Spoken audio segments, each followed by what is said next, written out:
아, 어젯밤에도 혹시 뒤척이셨나요?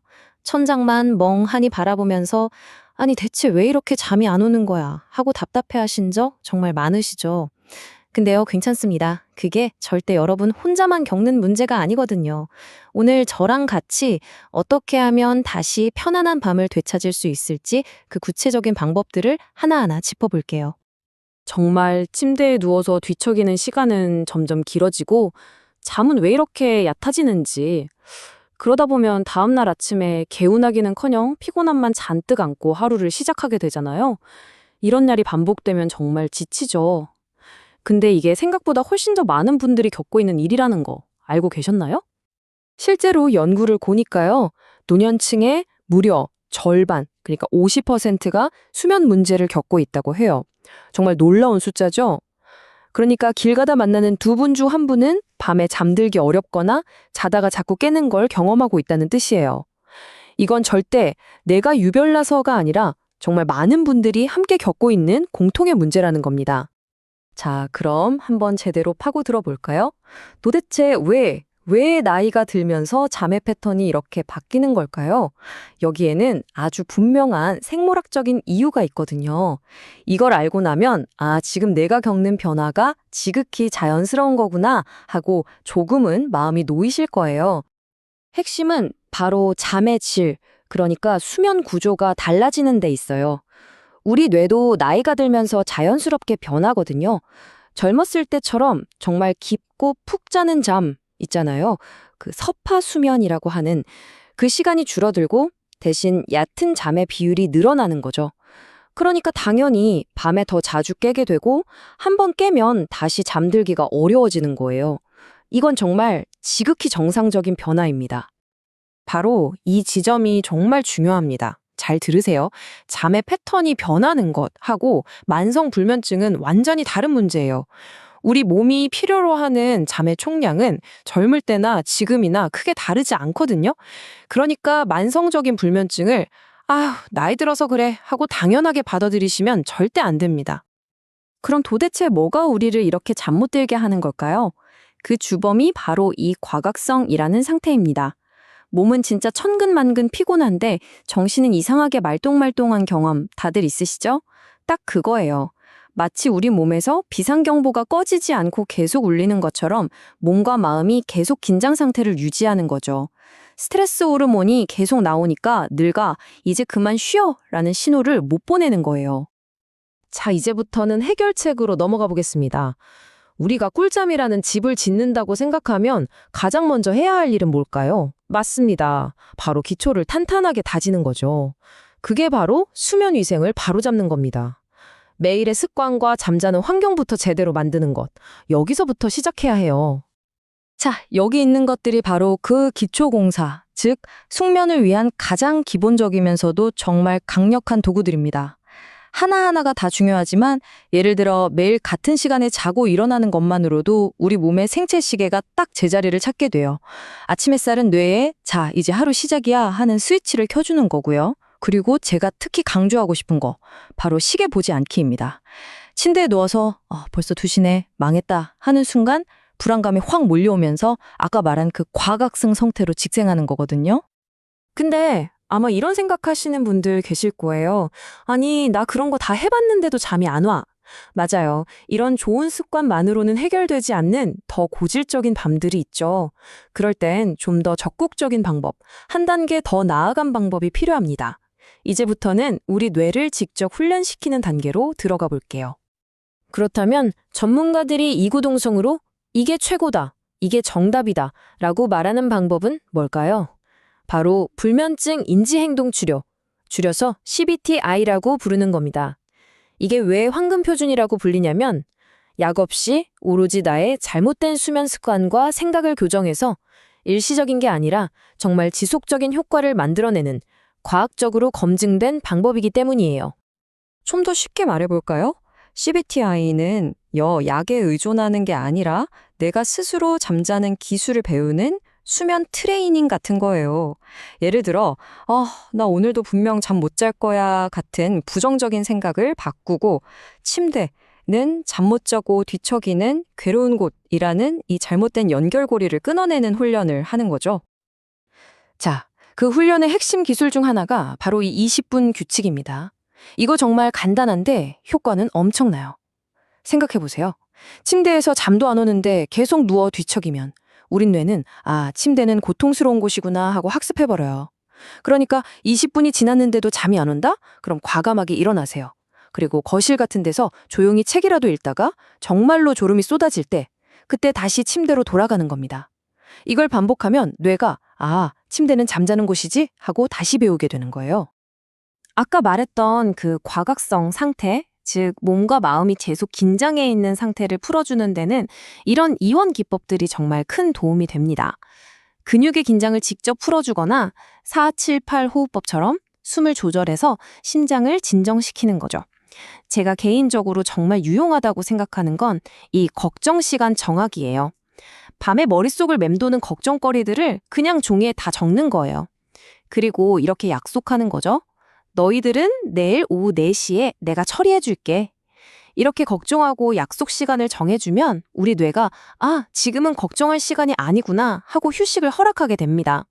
자, 이제 마지막으로 약물에 대해 이야기해 보겠습니다. 아마 많은 분들이 가장 먼저 그리고 가장 쉽게 떠올리는 방법일 텐데요. 하지만 특히 우리 시니어분들께는 정말 신중한 접근이 필요합니다. 약물은 최후의 수단이 되어야 하고 반드시 의사와 상의해야 한다는 점을 꼭 기억해 주세요. 여기서 비어스 기준이라는 걸 알아두시면 정말 도움이 될 거예요. 이게 뭐냐면 전문가들이 어르신들께는 이 약들이 잠재적으로 위험할 수 있으니 조심해야 합니다 하고 정리해 놓은 일종의 주의 약물 목록이에요. 근데 놀랍게도 우리가 약국에서 쉽게 살 수 있는 수면 보조제 상당수가 이 목록에 포함되어 있다는 거죠. 그러니까 함부로 판단해서 약을 드시는 게 얼마나 위험할 수 있는지 아시겠죠? 그 위험이라는 게 생각보다 우리 아주 가까이에 있어요. 예를 들어 볼까요? 감기약 성분으로도 쓰이는 항히스타민제. 이거 잘못 드시면 혼란을 겪거나 넘어질 위험이 커져요. 또 벤조디아제핀계 약물이나 줄피뎀 같은 소위 제트 약물들은요, 의존성이 생기기 쉽고 기억력을 떨어뜨릴 수 있어요. 무엇보다 낙상으로 인한 골절 같은 정말 심각한 위험으로 이어질 수 있다는 게 문제입니다. 잠깐의 잠을 위해 이렇게 큰 위험을 감수할 순 없잖아요. 그럼 약 말고 천연 제품은 괜찮겠지? 이렇게 생각하시는 분들도 많으실 텐데요. 멜라토닌이나 발레리안 루트 같은 것들 말이죠. 하지만 천연이라고 해서 무조건 안전한 건 절대 아닙니다. 이것들도 부작용이 있을 수 있고요. 더 중요한 건 지금 드시고 있는 다른 약들과 충돌해서 예상치 못한 문제를 일으킬 수 있다는 거예요. 그러니까 결론은 똑같습니다. 어떤 것이든 드시기 전에는 반드시 전문가와 상의하셔야 합니다. 자, 이제 오늘 이야기의 마무리를 해볼 시간입니다. 오늘 제가 드린 말씀의 핵심을 다시 한번 정리하면서 여러분 스스로가 편안한 밤을 되찾을 수 있다는 그 힘을 꼭 얻어가셨으면 좋겠습니다. 꼭 기억해 주세요. 여러분의 수면을 바꿀 가장 강력하고 지속적인 해결책은 절대 약병 안에서 나오지 않습니다. 그 해답은 바로 여러분의 습관과 마음가짐에서 나옵니다. 잠을 싸워서 이겨야 할 적으로 보는 게 아니라 오늘도 고생했으니 편안히 맞이하는 친구로 여기는 것. 바로 그 작은 생각의 전환이 모든 것을 바꿀 수 있습니다. 이제 여러분의 차례입니다. 오늘 밤, 당장 오늘 밤부터요. 오늘 들으신 것들 중에 딱 한 가지만이라도 한번 시작해 보시는 건 어떨까요? 잠들기 1시간 전에 스마트폰을 멀리 두는 것, 아니면 침대에 눕기 전에 걱정거리를 한번 적어보는 것. 그 작은 시작 하나가 여러분의 밤을 그리고 활기찬 내일을 되찾아 줄 겁니다. 안녕하세요. 혹시 밤에 잠드는 게 예전 같지 않다고 느끼시나요? 자다가 자주 깨거나 아침에 일어나도 영 개운치 않은 느낌? 이거 많은 분들이 겪고 계실 텐데요. 오늘은 청취자분께서 보내주신 자료들을 바탕으로 이 나이가 들면서 겪게 되는 수면 문제에 대해 좀 깊이 파고들어 보겠습니다. 왜 잠 못 드는지, 그 원인을 한번 찾아보고 또 약 말고는 어떤 방법들이 있는지, 그리고 언제 전문가를 찾아가야 하는지 오늘 청취자분께 좀 실질적인 도움이 될 만한 정보들을 속 시원히 풀어드리는 그런 시간이 되도록 노력하겠습니다. 네, 사실 나이가 들면서 수면 패턴의 변화가 오는 건 자연스러운 부분도 있긴 합니다. 깊은 잠의 비중이 좀 줄어들고 특히 이제 남성분들은 더 그럴 수 있죠. 자다가 중간에 깨어있는 시간도 좀 늘어날 수 있고요. 우리 몸의 생체식의 신호라고 할까요? 그것도 좀 약해질 수 있습니다. 근데 정말 중요한 건요. 이게 나이 들면 당연히 잠 못 자는 거다 이렇게 생각해서는 안 된다는 점입니다. 많은 경우에 수면의 질이 떨어지는 건 다른 원인들 때문이고 이건 충분히 개선할 수 있거든요. 실제로 자료들을 보면 노년층의 거의 절반 가까이가 수면 문제를 호소하시고 한 10%에서 20% 정도는 만성불면증으로 진단받는다고 하니까요. 이게 결코 드문 일은 아니에요. 당연한 게 아니다라는 말씀이 오히려 좀 희망을 주는데요. 그럼 원인이 다양하다는 건데 자료들을 보니까 정말 복잡하게 얽혀 있더라고요. 몸이 아픈 것, 예를 들어 통증이라던가 숨쉬기 힘든 폐질환, 심장 문제, 속쓰림, 갑상선 문제 같은 것들 이런 게 잠을 방해할 수 있고요. 네, 그렇죠. 또 마음의 문제, 우울감이나 불안감도 큰 영향을 미치죠. 맞습니다. 그리고 복용하는 약의 부작용이나 생활 습관, 아니면 은퇴나 가까운 사람과의 이별 같은 그런 환경 변화도 무시 못하고요. 게다가 수면 모호흡증이나 다리가 불편해서 잠 못 드는 하지불안 증후군, RLS라고 하죠. 이런 특정 수면 장애가 숨어 있을 수도 있다고 하니 정말 원인 찾기가 중요하겠네요. 맞습니다. 그래서 불면증이 왜 시작되고 또 왜 계속되는지를 설명하는 데 도움이 되는 모델이 있어요. 3P 모델이라고 하는데요. 첫 번째 P는 소인성 요인, predisposing, 그러니까 잠재적으로 불면증에 좀 취약하게 만드는 개인적인 특성이에요. 예를 들면 원래 좀 걱정이 많은 성격이거나 불면증 가족력이 있거나 하는 거죠. 타고난 기질 같은 거군요. 네, 그런 셈이죠. 그리고 두 번째 P는 유발 요인, precipitating. 이건 말 그대로 불면증의 방아쇠를 당기는 사건들이에요. 스트레스 받는 일, 갑자기 아프거나 이사 같은 환경 변화, 이런 것들이 될 수 있습니다. 그럼 마지막 P가 핵심이겠네요. 왜 잠 못 자는 상태가 계속되는지. 정확합니다. 그 세 번째 P, 지속 요인, perpetuating이 바로 그겁니다. 이게 불면증을 계속 붙잡아두는 그런 행동이나 생각인데요. 예를 들면 잠자는 시간이 막 불규칙하거나 낮잠을 너무 오래 자거나 아니면 침대에서 잠 말고 다른 걸 너무 많이 하는 습관 같은 거죠. 침대에서 스마트폰 보고 그런 거요. 네, 바로 그런 것들이요. 그리고 특히 중요한 지속 요인이 바로 잠을 못 자면 어떡하지? 오늘 밤에도 또 잠 못 들 거야 하는 이 잠에 대한 지나친 걱정과 불안, 이걸 수면 불안이라고 부릅니다. 이 불안감 자체가 우리 몸의 교감신경을 막 활성화시켜서 몸을 긴장하게 만들고 결국 잠을 더 쫓아버리는 그런 악순환을 만드는 거죠. 불안이 불안을 낳는 악순환이라니. 정말 많은 분들이 공감하실 것 같아요. 하지만 다행히 자료들에서 약 없이도 이 악순환을 끊고 잠을 개선할 효과적인 방법으로 인지행동치료 CBTI를 가장 먼저 그리고 아주 강력하게 추천하고 있더라고요. 이게 불면증 치료의 최우선 선택지, 골드 스탠다드라고 불릴 정도라니 어떤 건지 좀 더 자세히 들여다볼까요? 네, CBTI는 이게 단순히 잠 잘 자는 팀 모험이라기보다는 잠과 관련된 우리의 행동과 생각을 아주 체계적으로 바꿔나가는 그런 치료법입니다. 크게 몇 가지 요소로 이루어져 있는데요. 우선 수면 위생 교육이 기본이에요. 수면 위생이요? 네, 건강한 잠을 위한 환경과 습관을 만드는 거죠. 예를 들면 매일 같은 시간에 자고 일어나는 것, 이거 주말에도 지키는 게 중요합니다. 주말에도요? 쉽지 않은데요? 그렇죠. 그리고 잠들기 전 1시간 정도는 스마트폰이나 TV 화면 대신에 좀 편안한 활동, 조용한 음악 듣기, 독서, 가벼운 스트레칭 같은 걸로 긴장을 푸는 거죠. 침실은 좀 시원하고 어둡고 조용하게 유지하고 침대는 정말 오직 잠과 부부관계를 위해서만 사용하는 것. 오후 늦게 카페인이나 술, 담배 피하는 것. 규칙적인 운동, 근데 이건 자기 직전은 피해야 하고요. 이런 것들이 포함됩니다. 이런 기본적인 것들을 꾸준히 지키는 것만으로도 좀 변화가 시작될 수 있습니다. 기본적인 습관인데 말씀하신 대로 꾸준히 하기가 생각보다 어려울 수도 있겠어요. 이것 말고 또 어떤 방법들이 CBTI에 포함되나요? 네, 행동적인 측면에서는 침대와 잠 사이의 어떤 좋은 연결고리를 다시 만드는 데 집중합니다. 대표적인 게 자극조절법이라는 건데요. 자극조절법. 네, 정말 졸릴 때만 침대에 눕는 거예요. 그리고 누워서 한 15분, 20분 정도 뒤척였는데 잠이 안 온다. 그럼 차라리 침실 밖으로 나와서 좀 편안해질 때까지 조용한 활동을 하는 거죠. 뭐 어두운 곳에서 책을 읽는다든지요. 그러다가 다시 졸음이 오면 들어가는 겁니다. 아, 침대는 잠자는 곳이라는 인식을 뇌에 다시 심어주는 그런 훈련이에요. 아하, 침대에 누워서 딴짓하지 말라는 거군요. 그렇죠. 그리고 수면 제한법이라는 것도 있어요.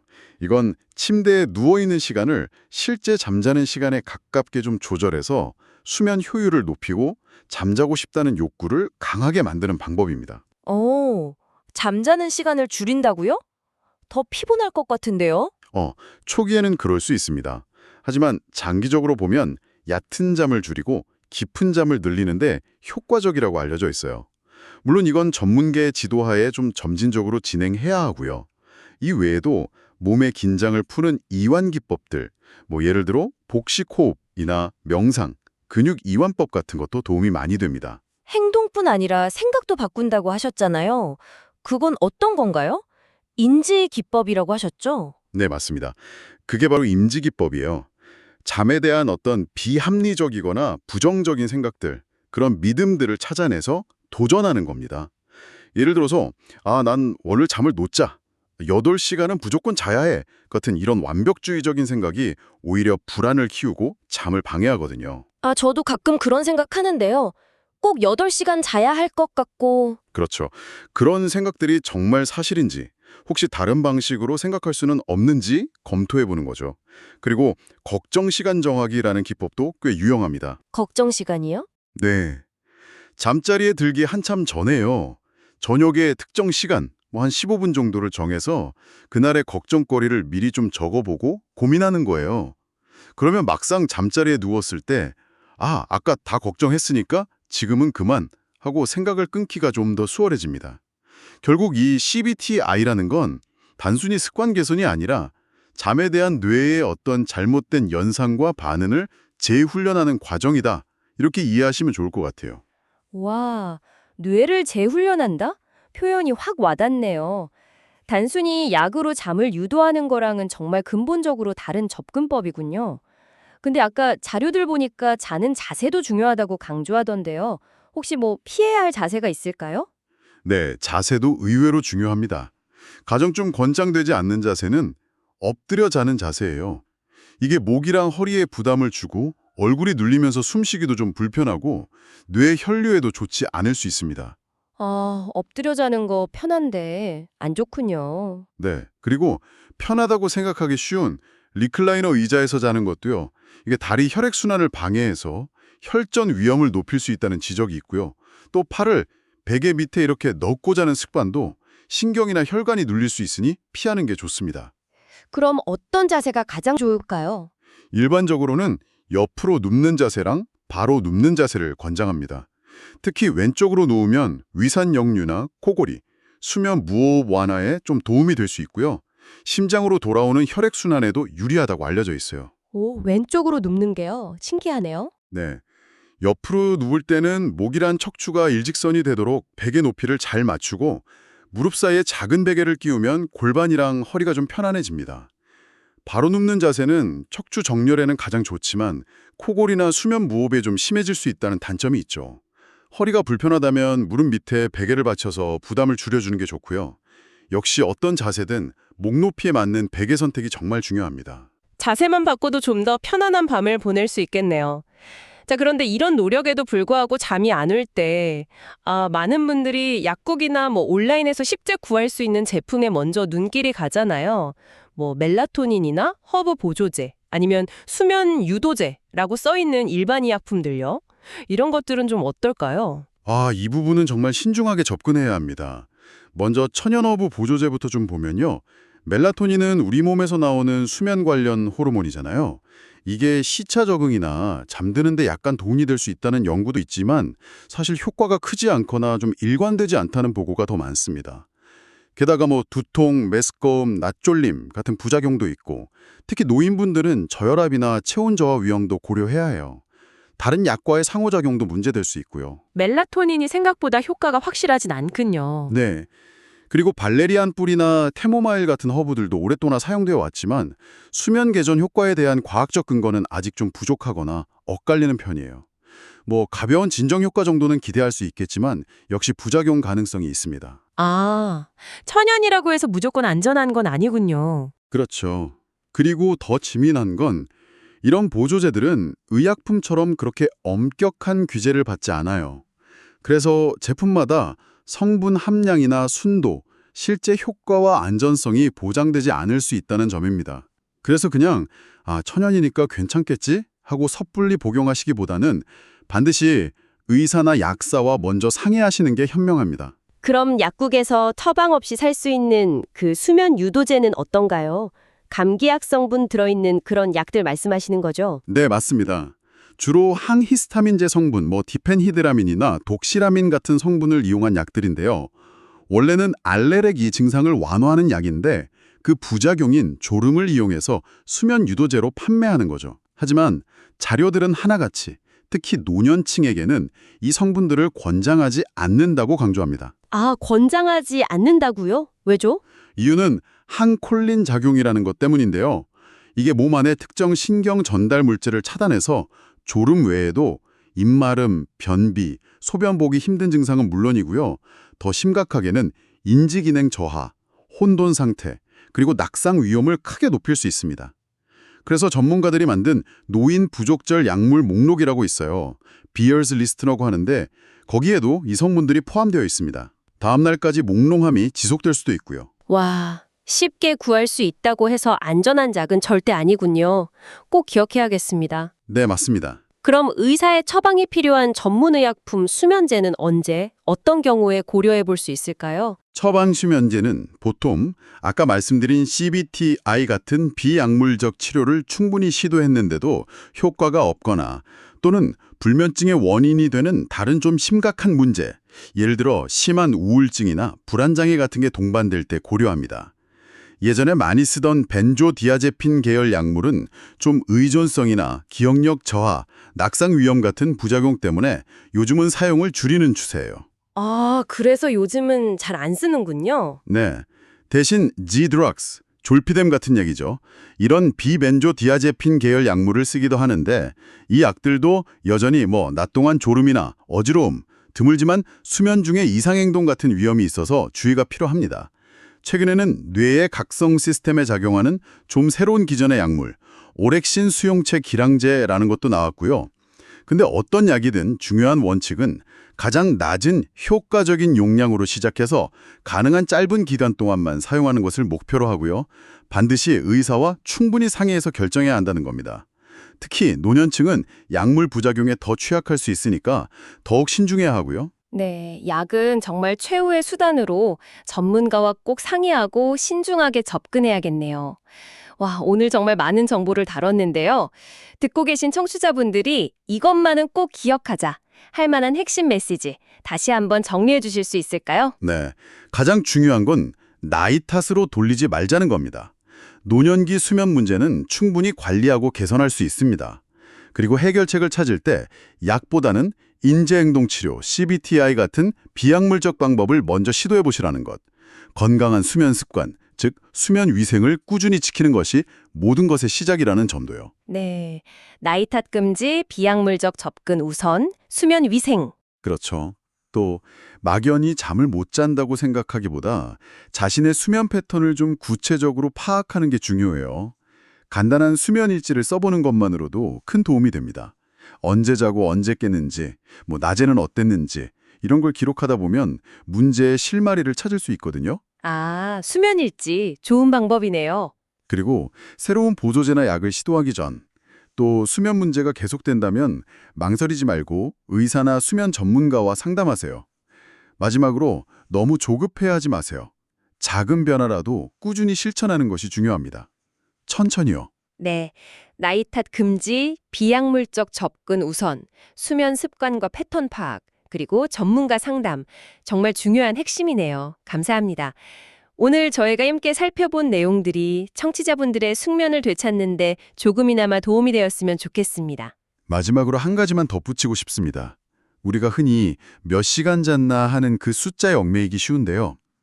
혹시 잠자는 시간의 양에 대한 집착에서 조금 벗어나서 낮 동안 내가 얼마나 개운하고 활기차게 기능하고 있는가 라는 질적인 측면에 더 주목해 보는 건 어떨까요? 아, 시간보다 질이군요. 네.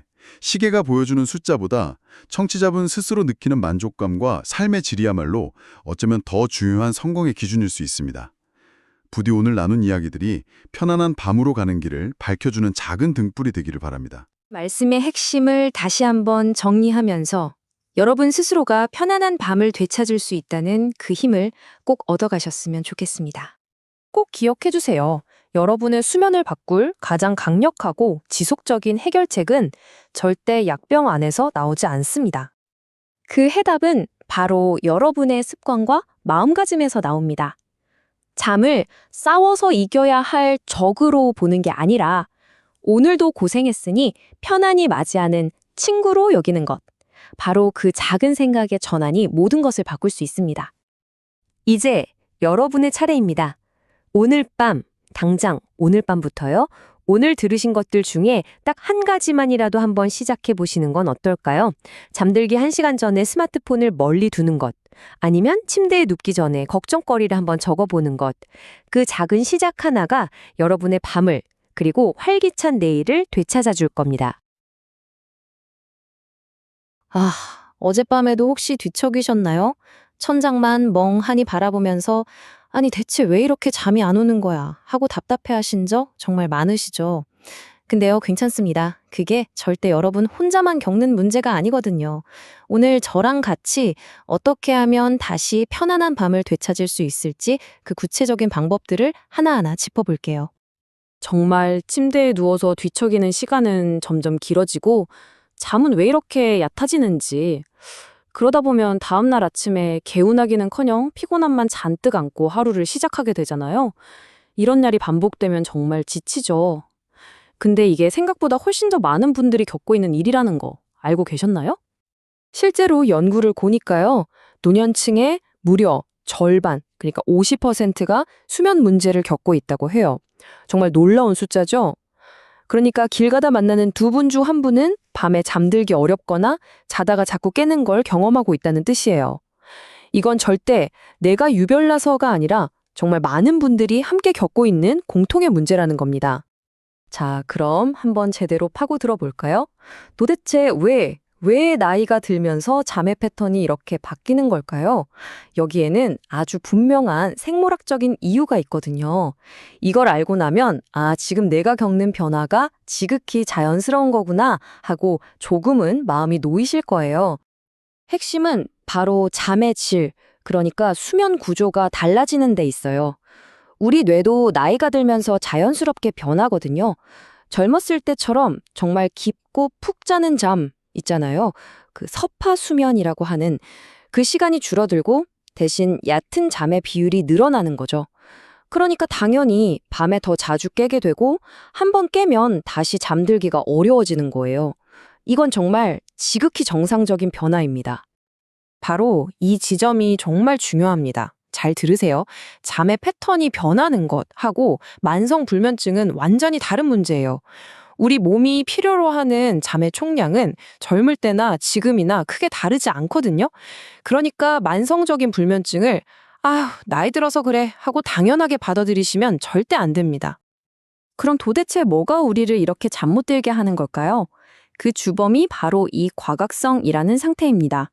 몸은 진짜 천근만근 피곤한데 정신은 이상하게 말똥말똥한 경험 다들 있으시죠? 딱 그거예요. 마치 우리 몸에서 비상경보가 꺼지지 않고 계속 울리는 것처럼 몸과 마음이 계속 긴장 상태를 유지하는 거죠. 스트레스 호르몬이 계속 나오니까 뇌가 이제 그만 쉬어라는 신호를 못 보내는 거예요. 자, 이제부터는 해결책으로 넘어가 보겠습니다. 우리가 꿀잠이라는 집을 짓는다고 생각하면 가장 먼저 해야 할 일은 뭘까요? 맞습니다. 바로 기초를 탄탄하게 다지는 거죠. 그게 바로 수면 위생을 바로잡는 겁니다. 매일의 습관과 잠자는 환경부터 제대로 만드는 것. 여기서부터 시작해야 해요. 자, 여기 있는 것들이 바로 그 기초공사, 즉 숙면을 위한 가장 기본적이면서도 정말 강력한 도구들입니다. 하나하나가 다 중요하지만 예를 들어 매일 같은 시간에 자고 일어나는 것만으로도 우리 몸의 생체 시계가 딱 제자리를 찾게 돼요. 아침 햇살은 뇌에 자, 이제 하루 시작이야 하는 스위치를 켜주는 거고요. 그리고 제가 특히 강조하고 싶은 거, 바로 시계 보지 않기입니다.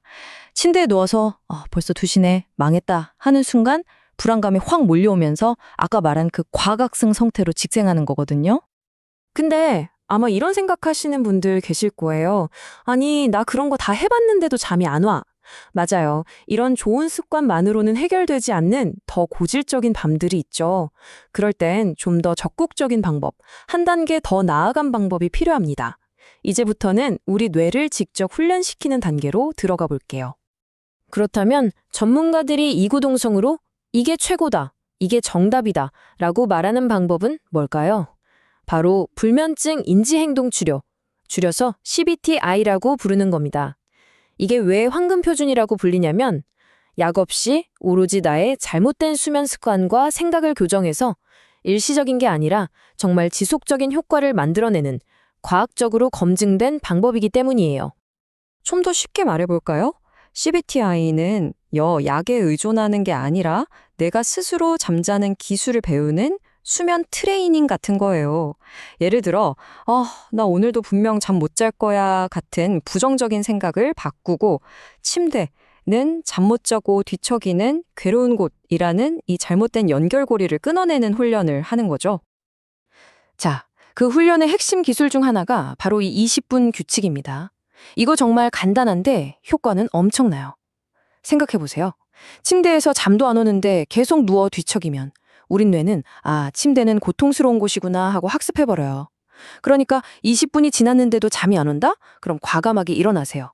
그리고 거실 같은 데서 조용히 책이라도 읽다가 정말로 졸음이 쏟아질 때 그때 다시 침대로 돌아가는 겁니다. 이걸 반복하면 뇌가 침대는 잠자는 곳이지 하고 다시 배우게 되는 거예요. 아까 말했던 그 과각성 상태, 즉 몸과 마음이 계속 긴장해 있는 상태를 풀어주는 데는 이런 이원 기법들이 정말 큰 도움이 됩니다. 근육의 긴장을 직접 풀어주거나 478 호흡법처럼 숨을 조절해서 심장을 진정시키는 거죠. 제가 개인적으로 정말 유용하다고 생각하는 건 이 걱정 시간 정하기예요. 밤에 머릿속을 맴도는 걱정거리들을 그냥 종이에 다 적는 거예요. 그리고 이렇게 약속하는 거죠. 너희들은 내일 오후 4시에 내가 처리해 줄게. 이렇게 걱정하고 약속 시간을 정해주면 우리 뇌가 지금은 걱정할 시간이 아니구나 하고 휴식을 허락하게 됩니다. 자, 이제 마지막으로 약물에 대해 이야기해 보겠습니다. 아마 많은 분들이 가장 먼저 그리고 가장 쉽게 떠올리는 방법일 텐데요.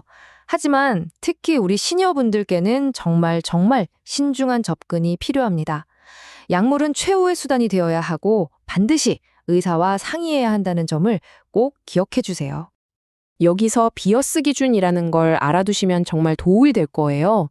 이게 뭐냐면 전문가들이 어르신들께는 이 약들이 잠재적으로 위험할 수 있으니 조심해야 합니다 하고 정리해 놓은 일종의 주의 약물 목록이에요.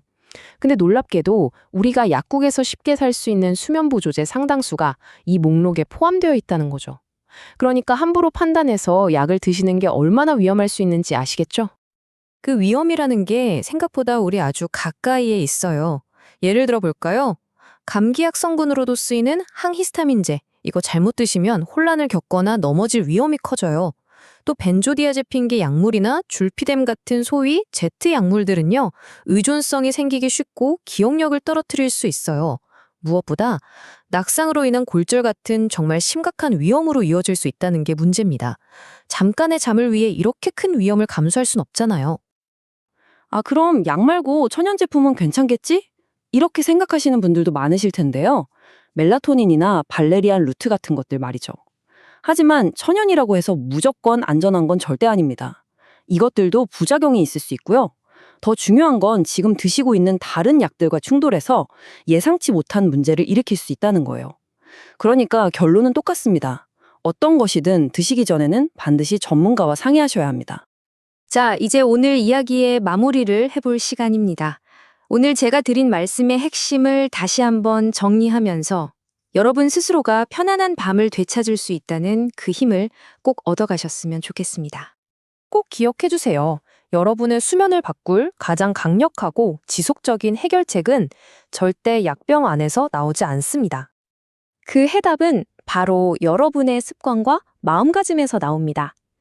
잠을 싸워서 이겨야 할 적으로 보는 게 아니라 오늘도 고생했으니 편안히 맞이하는 친구로 여기는 것. 바로 그 작은 생각의 전환이 모든 것을 바꿀 수 있습니다. 이제 여러분의 차례입니다. 오늘 밤, 당장 오늘 밤부터요.